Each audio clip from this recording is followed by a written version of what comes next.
Bem-vindos mais uma vez à nossa devocional diário e eu gostaria hoje então de estar falando com você a respeito do capítulo 10 de Gênesis, onde fala da descendência de Noé, falando dos seus filhos. E o capítulo, na verdade, é um pouco intrigante, porque é o capítulo que fala a respeito da genealogia.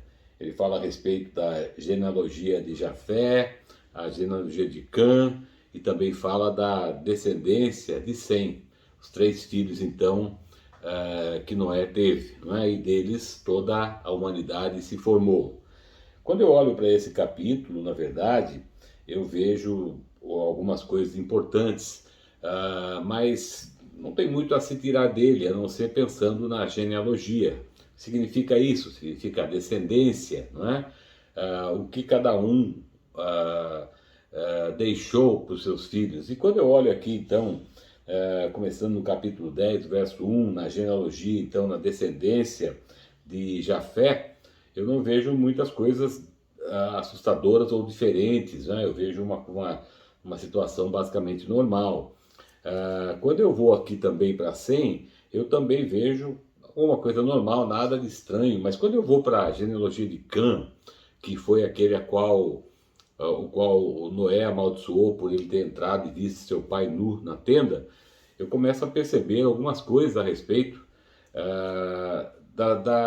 das consequências da atitude, então, de Cã com relação a seu pai, aquilo que ele, então, né, recebeu, aquilo que ele pôde passar para os seus filhos, para os seus descendentes.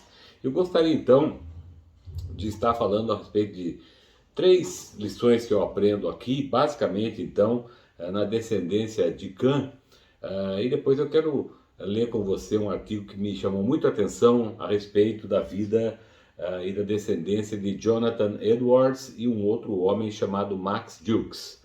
Depois, então, no final, eu quero ler com você, mas antes eu gostaria, então, de estar tirando daqui as lições importantes para a nossa vida diária para hoje. Primeira coisa é o versículo 8 e 9, do capítulo 10, que diz assim: E Cush gerou a Nimrod, o primeiro prepotente na terra. Este era intrépido caçador, afrontado a Adonai Elohim. Por isso se diz, como Nimrod, intrépido caçador, afrontado a Adonai. A palavra afrontado aqui diz que ele se opôs. Essa é vamos dizer assim, o significado dessa palavra afrontado aqui. Então, Nimrod foi aquela pessoa que ele afrontou ao Senhor. De alguma maneira, nós não sabemos o que, mas na verdade é que Nimrod ele afrontou o Senhor. E eu aprendo aqui uma lição bastante interessante por causa do pecado de Cã, os seus descendentes, a atitude errada de Cã, vamos dizer assim, a atitude errada dos pais, ela afetou, né, os seus filhos negativamente. De alguma maneira, os seus filhos de Cã foram afetados de uma forma negativa ao ponto de nós termos esta situação aqui. Então, a primeira lição que eu entendo aqui, e diz respeito, obviamente, a você pai, a você mãe, é que muitas vezes a atitude errada que nós tomamos, ela vai afetar a vida dos nossos filhos de uma maneira muito negativa. Então nós precisamos entender isso, precisamos tomar muito cuidado com isso, porque isso pode acontecer. Assim como aconteceu na vida de Cão, né, um dos filhos de Noé, seus filhos, né, começaram a proliferar, a ter a sua descendência, mas este aqui, em especial, né, filho de Cush, né, que chamava-se Nimrod, ele começou a afrontar ao Senhor. Né? E quando nós vamos lendo aqui, você vai perceber que cada vez mais ele se afasta. Não é? A segunda lição está no verso 10 e 11, que diz assim: O princípio do seu reino foi Babilônia, Ereque, Acade e Calné, em terra de Sinar. Daquela terra, sendo fortalecido, saiu e edificou a Nínive, Reobote-ir e Calar. Mais uma vez eu quero tirar uma lição daqui, porque quando olhamos agora para Nimrod, né, nós percebemos que o produto da atitude errada gerará coisas erradas. Então, obviamente, né, que a descendência de Cão passando então, chegando até Nimrod, ele teve consequências disso. E se você olhar as duas cidades que Nimrod edifica, né, a primeira Babilônia, onde a origem é Babel, que seria a torre, aonde Deus vem e interfere, separando as línguas, o objetivo ali era chegar ao céu. Na verdade, era a tentativa do ser humano, do homem, desde então, de alcançar a Deus. E obviamente que isso não agradou o Senhor, não é? Porque não há possibilidade humana, eu quero frisar mais uma vez aqui, que não há possibilidade humana de nós, seres humanos, alcançarmos a Deus pelos nossos próprios méritos, pelas nossas próprias forças. Então, aqui é a primeira situação. E quando você vai um pouquinho mais para frente, você vê Nínive. Nínive, a Bíblia fala sobre Nínive, são duas grandes cidades, na verdade, Babilônia, né? Ela tem um contexto, inclusive, futurístico, né? As coisas que irão acontecer, né? E também Nínive. Nínive foi uma cidade perversa, uma cidade onde pessoas ali eram pessoas más, ao ponto de Deus também desejar destruir Nínive. Então, quando nós olhamos essa situação, trazendo para um contexto da descendência, né, nós percebemos que a atitude de Cão, ao errar, né, ao pecar contra o seu pai, de certa maneira ali, ele gera, né, filhos, de certa maneira, que vão proceder negativamente, e aqui então, esse produto da atitude errada, né, de Cão, fez com que Nimrod gerasse coisas erradas. Ele constrói cidades com intuitos errados e com uma população sendo ensinada de uma maneira errada. E o versículo 19 diz assim, na terceira então lição que eu quero tirar deste capítulo 10 de Gênesis, que diz assim: e a fronteira do cananeu ia desde Sidom na direção de Gerar até Gaza, em direção de Sodoma e Gomorra, só até aí. Nós também sabemos que Sodoma e Gomorra eram duas cidades perversas. Certamente essas cidades elas também foram, de certa maneira, influenciadas por Nimrod, né? Não sabemos aqui se ele as edificou, mas certamente eles caminharam em direção a elas. E a lição que eu aprendo aqui é que os descendentes tendem a ir cada vez mais perto do pecado. Então, Nimrod e os seus descendentes, né, ele já tinha pecado contra o Senhor, ele tinha se levantado contra o Senhor, ele faz coisas erradas, constrói duas cidades, mais cidades na verdade, mas as duas aqui enfaticamente são Babilônia e Nínive, aonde eles então são cidades perversas, cidades más, cidades extremamente longe de Deus, né? Dizem que a Babilônia ela tinha, na verdade, centenas e milhares de deuses, né? Deuses ali, onde eles cultuavam esses deuses. Era uma cidade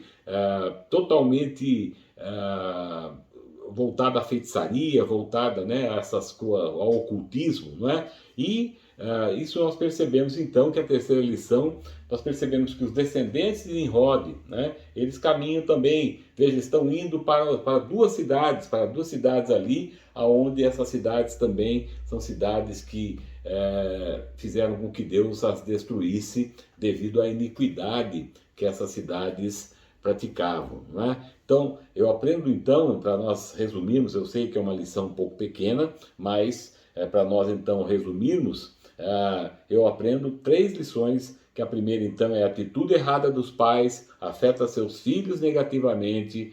A segunda lição que eu aprendo é o produto da atitude errada gerará coisas erradas. E a terceira lição que eu aprendo é os descendentes tendem a ir cada vez mais perto do pecado, quando então os seus pais eles desobedecem a Deus. Eu gostaria então agora aqui de estar lendo com você e para você esse texto que fala sobre a descendência de Jonathan Edwards e Max Jukes. Diz assim: Jonathan Edwards nasceu em 1703 em Windsor, Connecticut.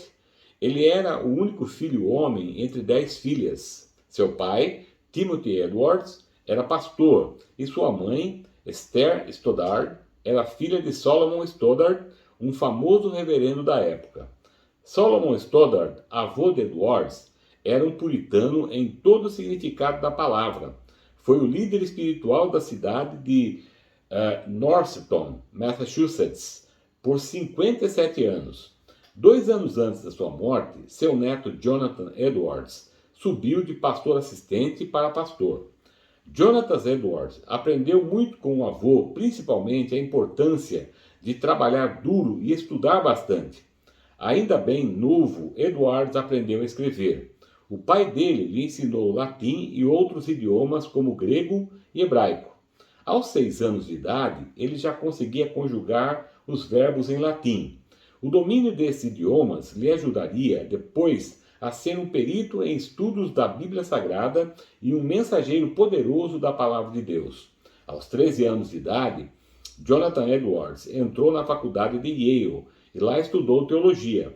E como aquele garoto amava estudar, ele frequentemente passava 14 horas por dia estudando sobre a Palavra de Deus. Em 1720, Edwards se formou em Yale como o primeiro de sua classe e começou cedo na carreira pastoral. Edwards lutou para resgatar o significado da verdadeira revivificação cristã. Sua geração foi a segunda geração dos puritanos. A primeira geração tinha trabalhado duro e sido muito diligente para semear a semente do Evangelho e fazer da América um lugar no alto da colina, onde fossem resgatadas muitas vidas para o Senhor. Mas agora, a segunda geração tinha perdido muito do seu desejo espiritual. Eles tinham perdido a vontade e o zelo necessários para continuar a expansão do reino de Deus. Assim, Edwards começou uma de suas séries de sermões, com muita oração para acordar a congregação sonolenta que tinha se envolvido demais com seus próprios negócios e suas próprias vidas, deixando em segundo lugar a vontade de Deus, se preocupando mais com a sua vida cotidiana do que com Cristo e o seu reino. Em 1731, Edwards pregou a mensagem: Deus se glorificou na dependência do homem. Nisto, ele atacou o liberal argumento que pecado somente era uma condição de ignorância. Ele acreditava que o pecado humano era uma inimizade inerente contra Deus e que a salvação significava uma mudança de coração. Essa mensagem desafiou os cristãos a procurarem em seus corações seus mais íntimos pecados e se arrepender de cada um deles. Sem dúvida, Edwards foi um grande homem de Deus que muito colaborou direta e indiretamente para o reavivamento bíblico e para que hoje eu e você possamos conhecer a palavra de Deus em seu significado. Contudo, em nenhuma área Edwards foi mais bem-sucedido do que em seu papel como pai. Edwards e sua esposa Sarah tiveram 11 filhos. Apesar de um horário de trabalho rigoroso que incluía acordar às 4h30 da manhã, ler e escrever em sua biblioteca, viagens extensas e reuniões administrativas infinitas, ele fazia questão de dedicar muito de seu tempo aos seus filhos. Apesar de sua vida agitada, Edwards se comprometeu a passar pelo menos 1 hora por dia com eles, principalmente lhes ensinando princípios cristãos. E se ele perdesse um dia porque estava viajando, acumularia horas e as passaria com os filhos quando voltasse. Sem dúvida, Edwards deixou um importante legado aos seus filhos, assim como o seu avô havia deixado para o seu pai, e o seu pai deixara para ele. O dicionário Aurélio nos diz que o legado é um valor previamente determinado ou objetos previamente individuados, que alguém deixa a outrem. E o principal legado que Edwards deixou a seus filhos foram seus princípios cristãos. Recentemente, o estudante Benjamin B. Warfield, de Princeton, encontrou, depois de muitas pesquisas, 1.394 descendentes conhecidos de Edwards. E nessa pesquisa, podemos constatar o maravilhoso legado que Edwards deixou aos seus descendentes através de sua vida cristã. Dos 1.394 descendentes de Edwards, 3 se tornaram presidentes de universidades, 3 senadores dos Estados Unidos, 30 juízes, 100 advogados, 60 médicos, 65 professores de universidades, 75 oficiais de exército e marinha, 100 pregadores e missionários, 60 escritores de destaque, um vice-presidente dos Estados Unidos, 80 altos funcionários públicos, 250 formados em universidades, entre eles governadores de estado e diplomatas enviados a outros países. Os descendentes de Jonathan Edwards não custaram ao Estado $1. Por outro lado, Benjamin B. Warfield também pesquisou a vida de Max Jukes, um famoso ateu, contemporâneo a Edwards, o qual frequentemente atacava os discursos, a ideologia e as pregações de Edwards. Max Jukes, o ateu, viveu uma vida ímpia, casou-se com uma jovem ímpia e também deixou um legado para os seus descendentes da descendência dessa união entre Jukes e a sua esposa. Pesquisada por Benjamin, constatou-se que, de todos os seus descendentes encontrados, 310 morreram como indigentes, 150 foram criminosos, sendo 78 assassinos, 100 eram alcoólatras, mais da metade das mulheres prostitutas. Os 540 descendentes de Jukes custaram ao Estado $1.250.000. A história de Jonathan Edwards é um exemplo de que alguns sociólogos chamam a regra das 5 gerações. Como um pai cria seus filhos e o amor que eles dão, os valores que ensinam, o ambiente emocional que oferecem, a educação que provém, não só influencia seus filhos, mas as 4 gerações seguintes. Em outras palavras, o que os pais fazem pelos seus filhos permanecerá pelas próximas 5 gerações. O exemplo de Jonathan Edwards nos mostra a importância de deixarmos esse legado cristão aos nossos filhos. Mas a teoria das 5 gerações trabalha em ambos os modos. Se não nos esforçarmos para sermos bons pais e transmitirmos princípios cristãos, nossa negligência pode infestar gerações. Considere o caso de Max Jukes. Max Jukes teve problemas com bebida que o impediu de manter um trabalho fixo. Também o impediu de demonstrar muita preocupação pela esposa e os filhos. Claro que isso não significa que as pessoas simplesmente são um produto direto de seus pais, ou que o seu futuro está determinado pela sua descendência. As histórias de Jonathan Edwards e Max Jukes oferecem lições poderosas sobre o legado que nós deixaremos como pais. Daqui a 5 gerações, é bem provável que as nossas realizações profissionais serão esquecidas. Na realidade, nossos descendentes podem pouco saber sobre nós ou nossas vidas. Mas o modo como somos pais hoje e princípios que transmitimos afetarão diretamente não só nossos filhos, mas também nossos netos, bisnetos e as gerações que se seguem. Como dizia Edwards, Deus fez todas as coisas com um propósito, e Deus também tem um propósito para todos nós. Nenhum homem vive em vão. Todos nós deixaremos um legado. Qual será o seu? Qual será o seu? Eu quero encerrar essa ministração de hoje, tirando então daqui de Gênesis capítulo 10 e falando um pouquinho sobre esse relato, uma lição muito importante, e que você também reflita nela. O que é que nós vamos deixar para os nossos filhos, para os nossos netos, bisnetos e até tataranetos? Que Deus abençoe sua vida. Muito obrigado pela sua atenção mais uma vez. Eu quero mais uma vez pedir que você, se ainda não se inscreveu no canal, se inscreva no canal, clique aí no sininho para receber as nossas notificações e dê um like aí, em sinal de que você gostou, e compartilhe esse vídeo com pessoas que você também acha que serão abençoadas através dessa palavra. Muito obrigado, eu agradeço a sua atenção mais uma vez, Deus te abençoe, em nome de Jesus.